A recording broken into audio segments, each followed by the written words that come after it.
Sama-sama kita muliakan Al-Mukarram Bapak Ustadz Haji Muhammad Imin beserta Encing Haji yang mudah-mudahan senantiasa diberikan kesehatan oleh Allah Subhanahu wa Ta'ala. Amin.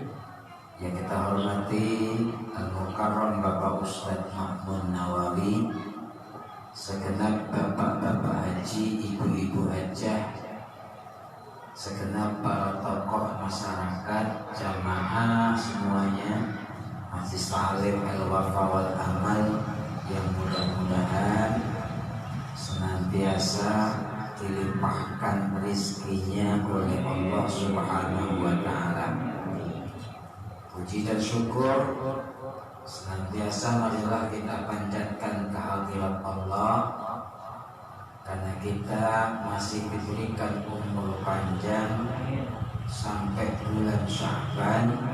Kita memohon kepada Allah mudah-mudahan kita disampaikan umur kita, kesehatan kita, duit kita, terutama ibu-ibu yang paling ribet karena lagi menghadapi kenaikan sembako, gas naik, LPG naik, minyak naik, kedelai masih juga langka, daging naik. Ya, pahalanya gede pokoknya ibu-ibu, asal jangan cerewet sama suaminya. Dinikmati aja, mudah-mudahan dengan rasa khidmat kita di bulan Sya'ban ini menjadi wasilah kita bisa menunaikan ibadah Ramadan. Sholawat dan salam tak ketinggalan, sama-sama kita aturkan keharibaan baginda Rasul Nabi kita Muhammad Sallallahu Alaihi Wasallam yang kita sama-sama harapkan syafaatnya besok di yaumil qiyamah. Bapak dan Ibu, sebelumnya mohon maaf 2 Jumat nggak bisa hadir karena lagi kena musibah, lagi dijewer. Ya, saya ada yang patah tulang lutut pundaknya jatuh, tapi sudah lepas. Kemarin mah gak enak banget diikat-ikat. Sekarang udah lepas tapi masih berasa, nggak boleh ya, gerakannya masih terbatas. Makanya saya ngajinya mojok begini karena nggak kuat kalau duduk biasa tanpa ada tunjangan. Kita ngaji malam hari ini kitab Al-Futuhat Al-Madaniyah. Al-Futuhat Al-Madaniyah, pokok bahasan kita adalah At-Tawadhu. At-Tawadhu. Apa itu tawadhu? Kalau bentuk kata dasarnya wada'a yadha'u wad'an. Apa itu wada'a yadha'u wad'an? Secara bahasa artinya meletakkan. Tetapi di dalam bahasa akhlak namanya ditambahin menjadi bentuk rubai, tidak wad'an tetapi namanya tawadhu. Sehingga ada perubahan makna. Kalau wad'an artinya menempatkan, meletakkan, maka kalau tawadhu artinya pinter-pinter kita ini memposisikan diri. Bahasa gampangnya begitu. Tawadhu itu adalah pinter-pinter memposisikan diri. Apa maksudnya? Kita ini manusia yang tidak sempurna. Mungkin dari satu aspek kita lebih dari teman kita, tetapi pada sisi yang lain kita bisa di bawah teman kita. Ya, kalau seorang ustaz mungkin dari sisi keilmuan agamanya lebih tinggi daripada jamaah imam. Tetapi dari sisi yang lain belum tentu. Apa misalnya dari keahlian dari duit yang bisa jadi, bisa jadi kebanyakan ilmunya Ustaz gak ada apa-apanya. Saya sama Bang Haji Munjid, ya beneran Bang Haji Munjid kalau nyari duit. Kenapa? Karena memang bukan fak saya dalam hal usaha. Makanya saya pun gak boleh sombong merasa saya ustadznya, kemudian dengan Bang Haji Munjid seolah-olah kita harus jumawa. Gak boleh. Kenapa? Karena di sisi yang lain orang di sekitar kita lebih dari kita. Itu yang disebut namanya pandai-pandai memposisikan diri. Nah, kalau dalam bahasa akhlak namanya rendah hati. Rendah hati. Saya memang sengaja menggunakan bahasa pandai-pandai memposisikan diri karena sering kita ini kepelintir lidahnya menyebutnya rendah diri. Jangan kalau rendah diri. Orang Islam gak boleh rendah diri. Sama orang kaya bungkuk-bungkuk, sama orang yang bukan, ya mohon maaf, sama orang non muslim mentang-mentang dia majikan kita, juragan kita ngemis-ngemis. Gak boleh, itu namanya rendah diri. Kalau rendah hati yes, rendah hati yes, rendah diri no. Saya malah kalau ngajarin anak-anak saya, murid-murid saya, santri-santri saya, kalau kamu jalan, jadilah seperti taruna yang pakai seragam polisi, seragam akpol, akmil, pakainya itu topi mantap, gitu ya, dadanya putih, matanya tegak. Kalau kita mohon maaf nih, anak kita perlu diajarkan begitu. Sebab kalau nggak diajarkan begitu, anak kita nggak pede. Pede itu percaya, nggak percaya diri. Jadi rendah hati ya, tapi rendah diri jangan. Kalau rendah hati ya, rendah diri jangan. Makanya kita belajar namanya at-tawadhu. Kalau bahasa kita itu ya pinter-pinter memposisikan diri. Wa fi tawqirul kabiri, dan termasuk ciri-ciri orang yang rendah hati, pinter memposisikan diri adalah tawqirul kabiri, memuliakan orang yang lebih tua. Itu ciri-ciri orang yang rendah hati. Ama yang tua hormat, ama yang lebih dewasa jangan panggil namanya, langsung ajarin nama anak kita. Ini mohon maaf sekarang ini, kalau dulu ya Allah benahin itu dikata, dikenalin nama anak orang tuanya. Ini cing, kecil-kecil juga cing, kecil-kecil juga encang, walaupun usianya mungkin lebih muda. Lah sekarang mohon maaf, karena orang tua sudah kagak pernah mengenalin saudara, akhirnya mestinya dipanggil engkau, sama dia apa, padahal engkau ya, padahal engkau diajarin dulu ya, panggil cing, cang, engkau, abang.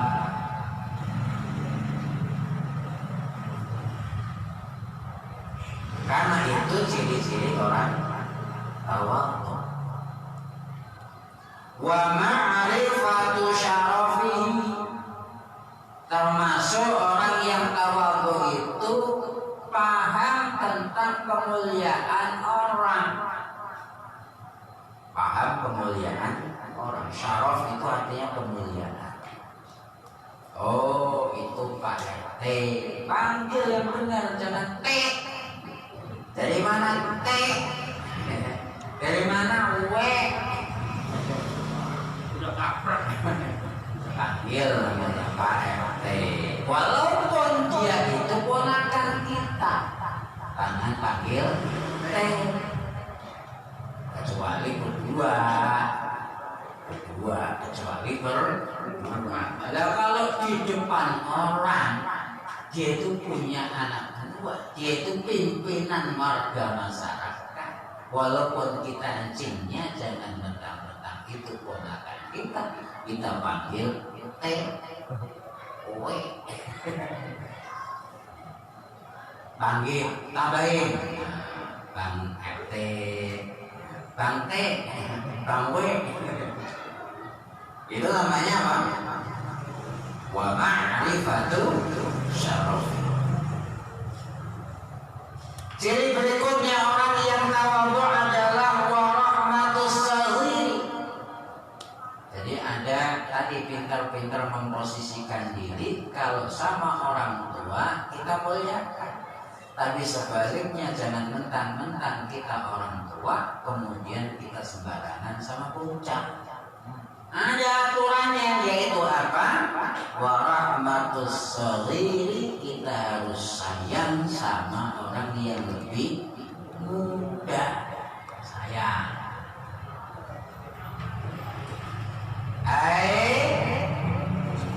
Arifku bi. Maksudnya apa? Bersikap lembut kepada orang-orang yang lebih muda. Karena kalau kita ingin dihargai sama yang muda, maka kita harus bisa memberikan contoh kepada yang muda. Kalau kita sudah punya mantu, ya mulai ditata cara ngomongnya. Supaya apa? Supaya mantu tidak menilai negatif sama mertua. Ngajinya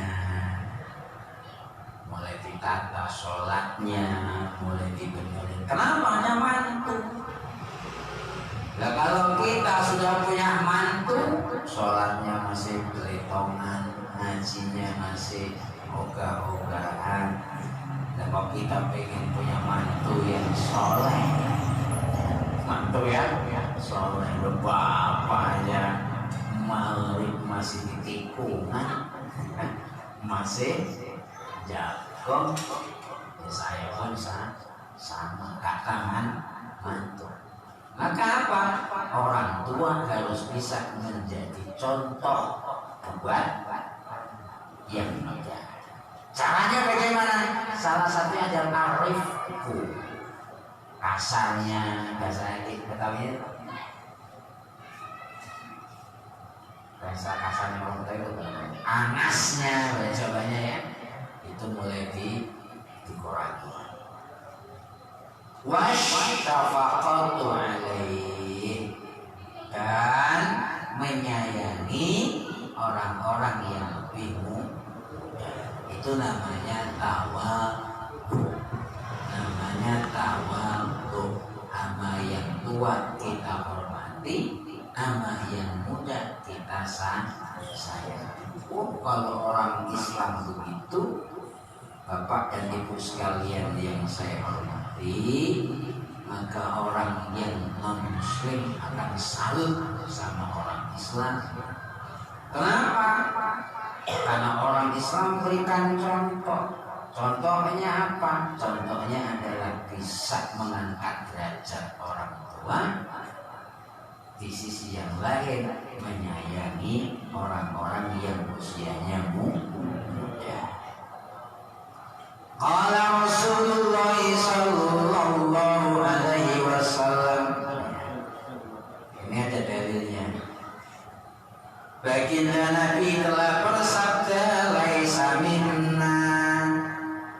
tidak termasuk umatku man orang lam yarham yang dia tidak sayang saghirana kepada anak muda-muda kita, anak-anak kecil kita. Jadi kata Rasul, tidak dianggap umat Rasulullah kalau ada orang tidak sayang sama anak muda, sama anak kecil. Sayangin mereka sebab mereka adalah generasi kita. Jangan ngopain yang gede-gede doang, yang kecil-kecil tuh baik. Bapak dan Ibu, mohon maaf, saya mulai sekarang, mulai udah hampir 2 tahun ini, yang ngupain itu anak-anak kecil, anak-anak yang lagi belajar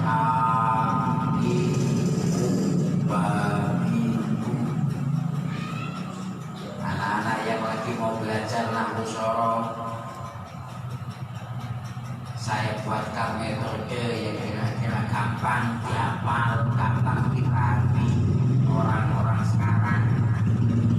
Sebab kalau ngaji ilmu bahasa Arab, ilmu alam bahasa Arab kayak waktu saya mondok, ya pada kabur orang-orang sekarang. Saya buat metode khusus. Misalnya begini, kata dasar pengantin isim mufradi gitu ya. Saya itu isim mufrad itu apa sih? Gitu lah, isim mufrad. Orang sekarang, mohon maaf, anak-anak sekarang itu nggak tahu huruf, nggak tahu mohon maaf, nggak tahu huruf. Anak sekarang kalau tanya alif nggak ngerti, ba nggak ngerti, ta nggak ngerti, jim nggak ngerti, taunya itu a, ba, ta, sa, ja. Ngerti kok. Nah, kalau nanti diajari ilmu nahwu kan masih menggunakan metode yang lama, ya susah. Saya kenalkan kata dasar Quran, isim mufradi. Pokoknya kalau mau nanti baca Al-Quran, ada bacaan Quran misalnya ya. Di Al-Quran kamu ketemu bacaan Qul huwallahu ahadun. Oh, yang begitu tuh berarti isim mufrad. Ani akhiran isim tasniyatin. Kalau kamu ani ketemu ani itu isim tasniyah. Di Al-Quran misalnya nanti ada kalimat alamina, gitu ya. Alhamdulillahi rabbil alamin. Kan ada ina, gitu kan? Itu apa namanya? Itu namanya jamak mudzakkar salim. Saya jadi begitu Pak, metode. Nanti kalau orang sini pengen belajar, nggak apa-apa, nanti saya fotokopiin. Ustadznya khusus itu belajar kilat. Cuma saya buat 13 kaidah dasar bisa bahasa Arab, terutama diterapkan untuk mengidentifikasi Al-Quran. Al-Quran ini apa nih? Itu saya ajarin Pak anak. Ya tadi saya lihat, mohon maaf sekarang ada nongkrong, kami HP pagi sore mojo bototin apa nama ya Allah. Ini masa depan anak. Nah, kalau misalnya nanti nasibnya kayak Rusia Ukraina gimana? Diserang sama Rusia, main HP dulu, tiktokan dulu. Depan itu ya Allah, tantangannya makin berat. Ini Rusia Ukraina, ini kalau lama-lama Bapak bayangin gitu Pak. Mesti itu kalau nanti sampai terjadi benar bagaimana? Jadi bisa nanti Eropa, Rusia, Amerika balik ke zaman dulu. Kayak zaman perang dunia. Ya kalau perang dunia, ya kita juga kena. Nah, sekarang aja ikut perang ya, ikut kena getahnya CPU. Bapak minyak goreng. Ya Bapak enggak minyak goreng itu Pak. Ya Minyak goreng itu bahan dasarnya CPU. CPU itu terbuat dari apa? Sawit. Itu apa namanya? Sawit.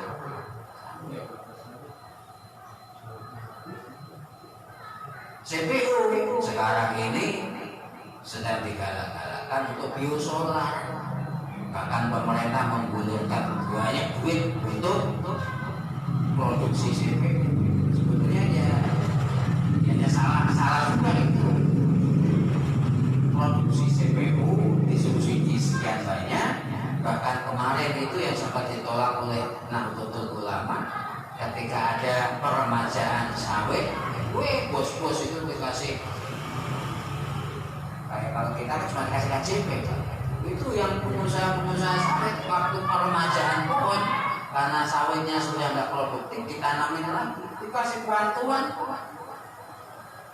Ketika panen buat CPU kasih bantuan juga. Untuk apa? Untuk bikin biosolar. Lainnya ya mendingan dibuat biosolar daripada dikasih minyak goreng yang harganya lebih 14.000 karena dia mah jual 14.000. Mendingan dibuat campuran apalagi sekarang lagi butuh. Rusia, Ukraina itu mobil-mobil tank memang bahan bakarnya apa? Tank itu kan ya diesel. Truk gede kan diesel, bukan bensin. Ya efeknya sampai sekarang begitu. Itu baru efek Ukraina Rusia. Aku jadi pikirin begitu. Masa depan dan masa depan generasi muda. Kayak upah ini, salut saya Ustaz Mahmud. Upah ini rusak, upah ini yang begitu-begitu susah. Saya sendiri kadang-kadang mohon maaf kalau mikir-mikir. Ada teman misalnya ya ada yang ngacungin jempol, ada yang sini, yang jempol ya Allah Pak Dokter masih mau koin bocah-bocah. Koin bocah. Mulai saya itu kan mulai dari usia TK sampai usia S3.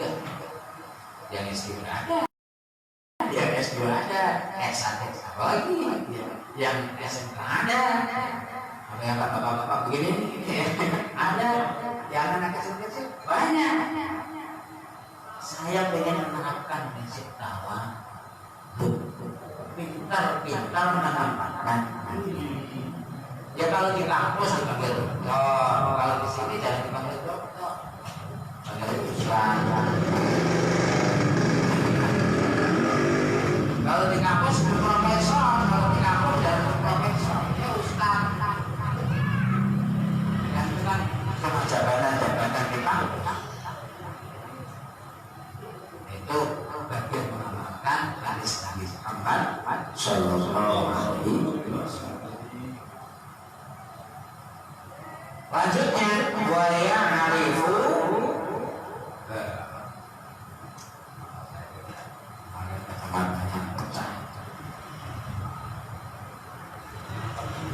saya beli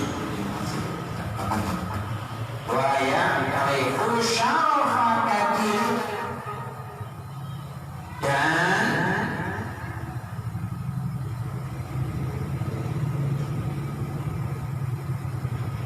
tidak memahami kemuliaan orang-orang tua kita yang tadi sudah kita sebutkan. Yang namanya umat Nabi Muhammad adalah yang bisa memuliakan orang yang besar, tapi dibalik itu sayang sama orang yang kecil.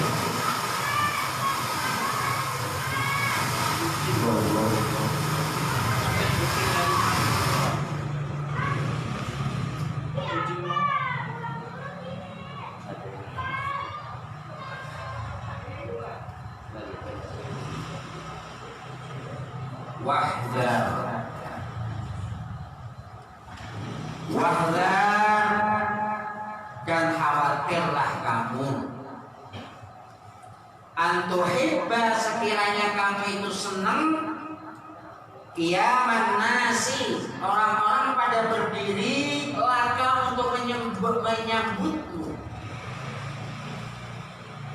wa baina yadaika, dan orang-orang di antara kamu ta'ziman laka, karena mengagung-agungkan kamu.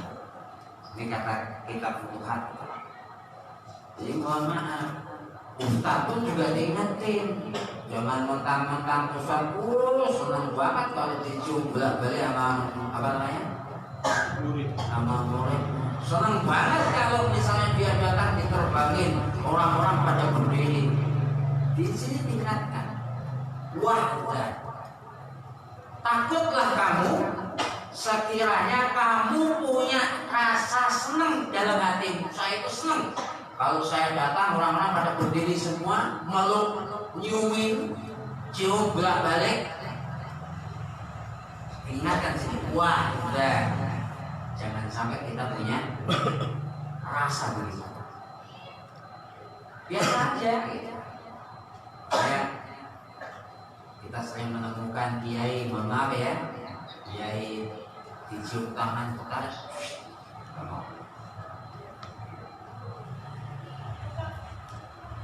banyak yang begitu, cium tangan. Kenapa? Dia tahu waktu. Ada orang kiai, mohon maaf, ujung-ujungnya kagak pernah, misalnya pakai ujung-ujung gak pernah, pakai yang pecinya juga bukan peci yang bagus begini, yang udah kuningan itu pikirannya, karena sering kesiram air sama keringat.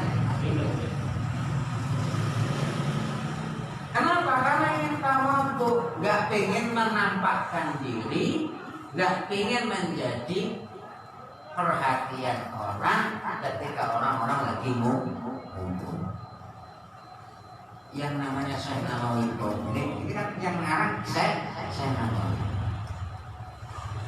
Bapak itu kalau mau salah satu kerjaan Syekh Nawawi waktu di Mekah itu apa? Syekh Nawawi itu ketika waktu di Mekah bukan berarti ketika dia gede orang tua kamu semua gitu ya. Kayak waktu kita kalau di haji misalnya ya, main ke Habib ini, ke ulama ini misalnya, ya kita lihat di situ orang datang hijau. Syekh Nawawi hadirin ngaji ya ngajarin ngaji ya. Tetapi yang jarang disentuh, diinformasikan, beliau itu juga menjadi mutawif. Apa mutawif? Pemandu. Jadi kalau di ngaji ini mohon maaf ya, bisa dulu sama Abi, misalnya kita kan ngaji nanti di mana umroh, kita dipandu, yai. Syekh Nawawi juga begitu dulu Pak. Jadi menjadi mutawif. Apa itu melayani orang-orang yang lagi haji untuk berziarah maupun menjalankan manasik haji. Diangkat. Dapat upah nggak? Ya dapat. Diambil nggak? Ya diambil. Artinya kesederhanaan itu ya, kesederhanaan yang dipakai oleh orang-orang dulu. Nah, sekarang ini kan ya Allah, ilmunya cetek. Jadi kan kalau di pondok mohon maaf tuh ya gini, di pondok dulu itu nggak berani aneh-aneh. Nah kalau sekarang ini kan ya, ilmunya cetek, ngajinya belum benar, sholat aja masih salah, pakai jubah gede, ujung-ujung gede. Biar apa? Biar dihormati, biar dihormati. Ibu ngaji, wah, takutlah kalau sampai dalam hatimu ada rasa ingin timbul. Kalau dalam hatimu ada rasa orang-orang berdiri semua menyambut, jangan sampai itu terjadi. Karena itu berarti bertentangan dengan sifat tawadhu.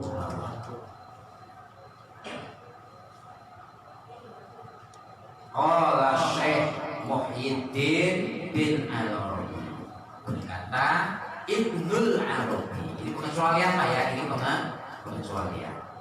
Kalau Ibnul Arabi ini ilmunya ilmu mukasyafah. Ibnul Arabi itu ilmunya ilmu sudah tingkatan hakikat. Tingkatannya hakikat. Beliau itu pernah didebat, dihakimi oleh ulama-ulama sedunia. Apa komentar beliau? Kamu baru belajar kita udah sombong nyalain orang.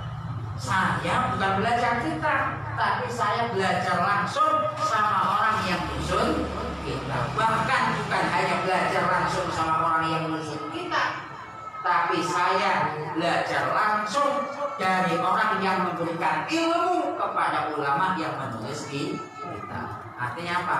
Ilmunya sudah tingkatan ilmu hakikat. Nah, ini maka ada pengecualian Pak, ada pengecualian. Kata Ibnu Arabi, kuntu aku berdiri marratan sekali-kalinya li ahadil ulama'i karena menyambut seorang ulama. Itu tadi katanya jangan sampai kita ini senang kalau ada orang berdiri menyambut kedatangan kita. Nah ini Ibnu Arabi kenapa dia menyambut berdiri? Ada kiai berdiri. Faqala li, lalu berkatalah ulama itu kepadaku, kata Ibnu Arabi, la taf'al, jangan kamu lakukan itu. Kata kiai itu, kiai tawadhu itu, kamu jangan berdiri Ibnu Arabi. Kenapa? Inna nahya qad warada fi dzalika, sebab sudah ada larangan tentang itu. Sudah ada ajaran tentang tawadhu.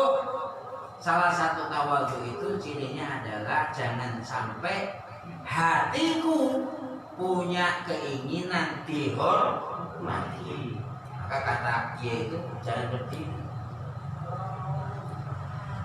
Fakultu lahu, maka aku menjawab, kata Ibnul, ya faqihu, wahai orang pintar, wahai Pak Yai, antal mukhatibu, engkau itu adalah orang yang menyampaikan ajaran agama. Allah tuhibba, memang pantas kalau orang yang tahu ilmu agama, maka Allah tuhibba, hendaknya kamu tidak senang ayyakuman nas, sekiranya orang-orang itu berdiri menyambutmu amamaka di hadapanmu. Baik Pak Yai, kira-kira itu begitu. Ya, kalau seorang yang ahli agama memang benar ngomong jangan berdiri menyambutku. Kenapa? Karena dia tahu ilmu agama. Tetapi walastu anal mukhatib, kata Ibnu Arabi ngeles, kalau saya ini kan bukan penceramah, bukan penceramah. Bi anni, dengan catatan bahwasanya saya la akumu, tidak akan berdiri limis lika, terhadap orang seperti kamu. Fata'ajjaba min hadzal jawabi, mendengar jawaban dari Ibnu Arabi itu sang kiai kagum dengan kealiman Ibnu Arabi. Apa maksudnya Pak? Ibnu Arabi itu orang yang ahli mukasyafah. Dia sengaja menyambut kiai yang datang. Kenapa? Karena dia tahu dengan ilmu mukasyafahnya. Ini memang bukan sembarang orang yang saya hadapi, ini wali. Saya kalau misalnya gini, Ibnu Arabi itu wali juga, tetapi yang dia lihat ini wali di atas dia, wali di atas dia. Maka apa? Dia berdiri. Dan sekali-kalinya itulah Ibnu Arabi berdiri menyambut seorang kiai. Selebihnya beliau nggak pernah berdiri. Kenapa? Ya karena dia tahu, wah ini mah cek-cekan, kiai cek-cekan, cuma jubahnya aja yang kelihatan, cuma dulunya doang yang kelihatan, ilmunya mah cetek. Gak disambut sama Ibnu Arabi. Tapi lain halnya ini, Ibnu Arabi ketemu orang berdiri beliau. Kenapa? Karena yang ditemui ini bukan sembarang. Sama dengan kita Pak. Kalau kita marhaban, marhaban ya Nabi, asraqal mad'u alaina. Kita kan berdiri Pak. Kenapa kita berdiri? Karena kita memuliakan Nabi. Karena Nabi hadir. Fatuba liman kana ta'dimah, fatuba liman kana ta'dim sallallahu alaihi wasallam. Karena itu hendaknya berdiri. Nah Ibnu Arabi berdiri karena tahu yang datang ini bukan sembarang maka dia begini. Artinya Bapak, kalau kita menghormati orang dengan cara begini boleh, tapi jangan sampai kita punya keinginan dihormati sama orang, apalagi dibuat udah yang natural aja lah, nggak usah dibuat. Itu bagian dari pelajaran tawadhu. Mudah-mudahan bermanfaat. Kali ini saja, mudah-mudahan kita bisa mengamalkannya ya, terutama saya. Kadang-kadang ini kalau sudah terlalu banyak jamaah sombong ya, kalau sudah terlalu banyak yang subscribe sombong, kalau sudah banyak yang undang sombong ya, mudah-mudahan jadi orang biasa. Amin. Jadi orang biasa. Wallahu a'lam bishawab. Assalamualaikum warahmatullahi wabarakatuh. Waalaikumsalam.